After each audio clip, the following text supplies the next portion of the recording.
Welcome to the What's Happening Birmingham video podcast.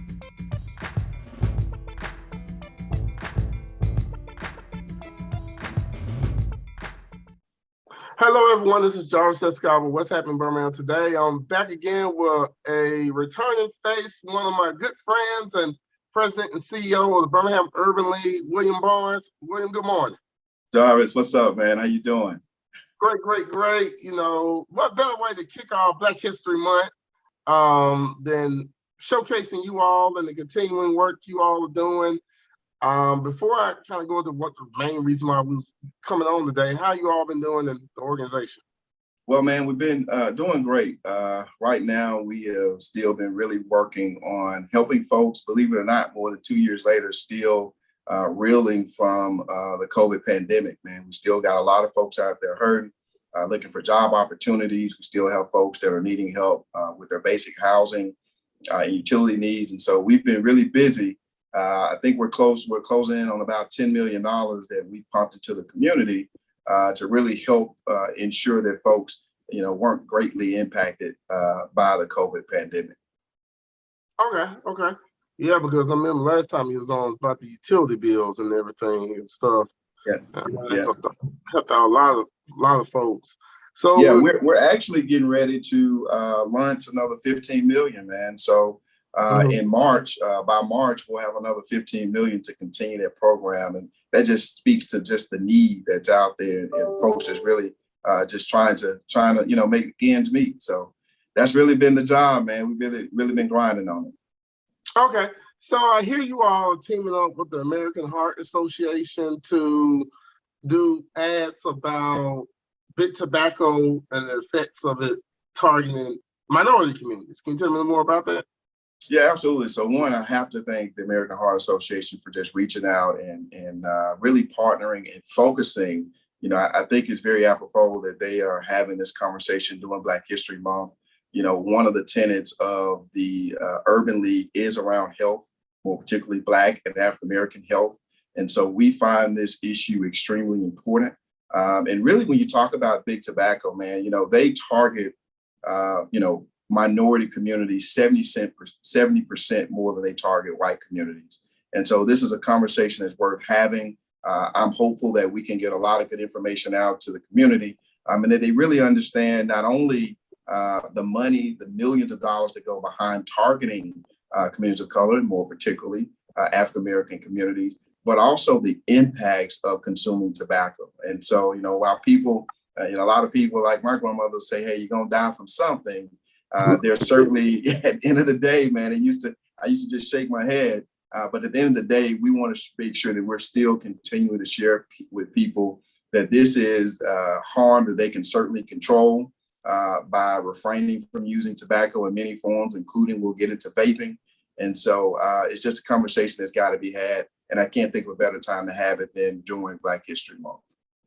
Yeah, let's talk about vaping, because a lot of people feel like, it's not smoking because it's not that cigarette and you got to push the, what I mean? When people get done with the cigarette, they throw the bud and they don't have that taste.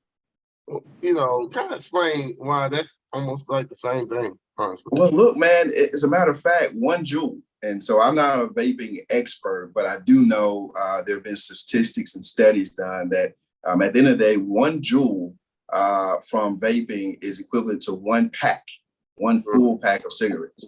And so, all my vapors out there, depending on how long it takes you to get that 1 joule done, kind of will then tell you how many packs of cigarettes that you're smoking per day. And so when you talk about, vaping, or you talk about hookahs, all of that stuff is still burning tobacco. At the end of the day, it's still tobacco. It's just a sexier way of consuming it, but it's still doing great bodily harm to your system. Yeah, and like I said, we're not doctors, don't have a health person, but when you smoking that vape, to me, it's down there in your lungs. You feel it different than almost smoking that cigarette. Yeah. So listen, 32% of people are likely to die. Black adults are likely to die from heart disease, and 45% are likely to die from stroke. And what we know is consuming tobacco increases those chances and really make it possible for folks in our community that struggle with those prominent diseases. You know, my grandmother actually passed and died from stroke. And so we know that we already have a ton of issues. And so what we want to make sure we're doing is that those things that we know through scientific research that absolutely are impacting our communities, we just got to have a conversation, man. And so thank you for, allowing me to come on the broadcast. And as we get into these details, I think we really got to spread this message far and wide that big tobacco certainly is targeting not only minority communities, but more particularly our Black babies. And so you talk about menthol cigarettes. There's this conversation about flavors. It's said that we consume more of the menthol than we do flavored tobacco. And the reason that's important is because there are national pushes, just like many were aware of the national push around the opioid pandemic, that with menthol cigarettes is people don't really care about that as much. Folks are trying to give the big tobacco companies a pass on that. They're really just focused on the flavored tobacco. And so what happens is, and when you see people speaking up and speaking out against tobacco, what you're typically seeing is a big push against flavored tobacco. While in the Black and the minority communities, we mainly consume menthol. And so that is a huge disparity in just the information getting out and the fight against the consumption of tobacco and the millions of dollars, again, that are being put into our communities to be sure that we get hooked and stay hooked on tobacco products. Okay, so where can people go for more information? Yeah, so absolutely. The American Heart Association is a wonderful resource where you can learn more about the impacts of big tobacco.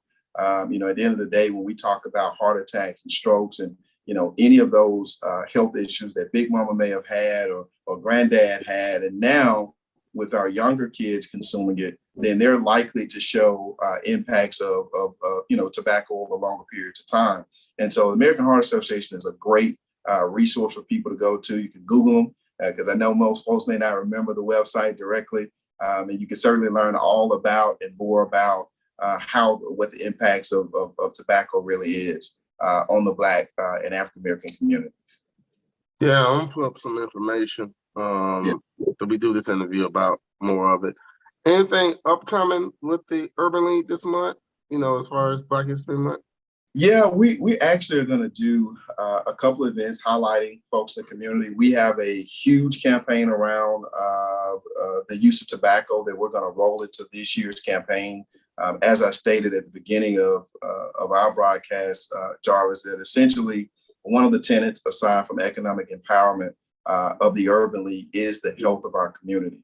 And since this pandemic, when you're dealing with COVID-19 and all these other things, we pay particularly close attention to those things that are most harmful to our communities. And so you're certainly going to be hearing more about what we're doing. You can go to birminghamul.org. We're going to also post some of this information about tobacco and the use thereof and the impacts. So you go to birminghamul.org to learn more.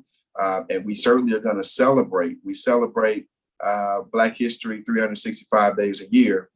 But there's a particular focus during the month of February that we want to highlight some important pioneers that have certainly made an impact on our society.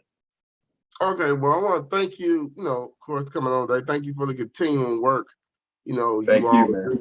In the, in the community, because it's very much needed these days and times. I mean, it was needed before COVID, but now during COVID, all the things Paul was doing through the summertime and, like I said, continuing because we know we're not really out this thing. We just another stage of what is going on.